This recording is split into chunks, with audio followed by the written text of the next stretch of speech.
अस्सलाम वालेकुम। Welcome to ethical investments.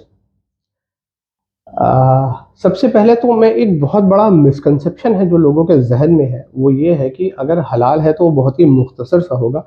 ऐसा बिल्कुल भी नहीं है। और हम इस चैनल पर आपको दिखाएंगे कि हलाल भी है और बहुत ज़्यादा है। यकीन मानिए बहुत ज़्यादा है।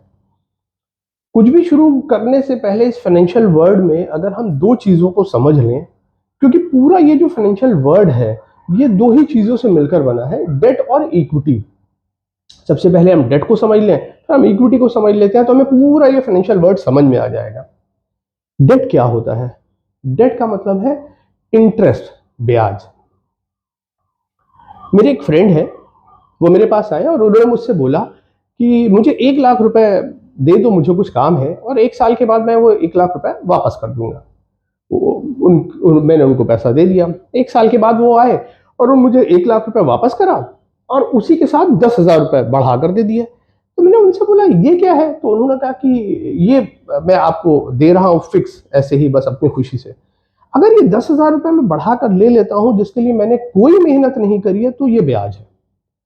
ब्याज की जो सिंपल डेफिनेशन है वो यही है, मनी अर्न और मनी लेंड। जो पैसा आपने किसी को भी दिया, अगर वो पैसा आपको वापस मिला और उस पर कुछ पैसा आपको बढ़कर मिला, तो वो ब्याज है।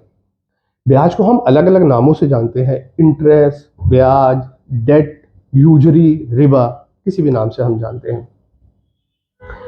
जो भी फाइनेंशियल वर्ल्ड में डेट के यानी ब्याज के यानी इंटरेस्ट के प्रोडक्ट होंगे, उनमें तीन क्वालिटीज डेफिनेटली पाई जाएगी ही जाएगी।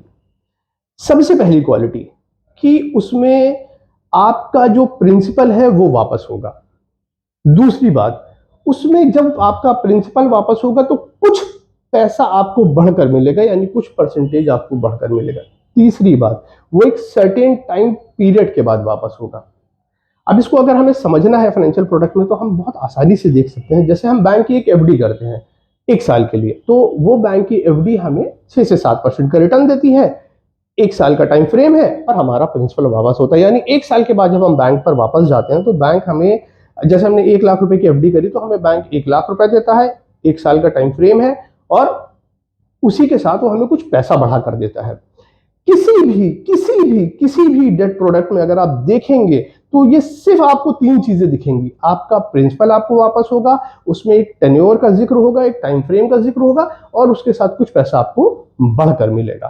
तो आप बैंक एफडी देख लीजिए, एनएससी, पीपीएफ, बॉन्ड, डिबेंचर्स, ये सारे जो प्रोडक्ट हैं ये डेट के प्रोडक्ट कहलाते हैं और ये इस्लाम में बना है। इस्लाम डेट में जाने से मना करता है।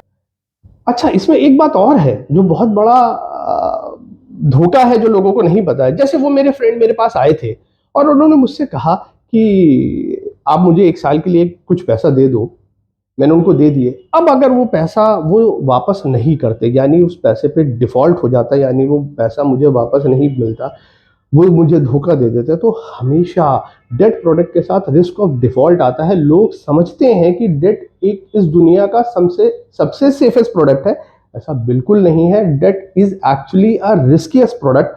क्यों? क्योंकि उसमें हमेशा रिस्क ऑफ डिफ़ॉल्ट होता है, यानी कि आने के लिए तो 6 से 7% का ब्याज है, जाने के लिए पूरा प्रिंसिपल है। यानी जिसको आपने पैसा दिया है, अगर वो मुकर गया, उसने पैसे आपको वापस नहीं करे, तो आपका पूरा पैसा चला जाएगा। ये है डेट। डेट की बात हम यहीं तक करते हैं। आगे के एपिसोड में हम इक्विटी और स्ट्रक्चर्ड प्रोडक्ट्स और सारी डिस्कशन करेंगे। इस चैनल को प्लीज़ सब्सक्राइब करिए और ज़्यादा से ज़्यादा लोगों को शेयर करिए ताकि लोग इस बारे में जान सकें। शुक्रिया।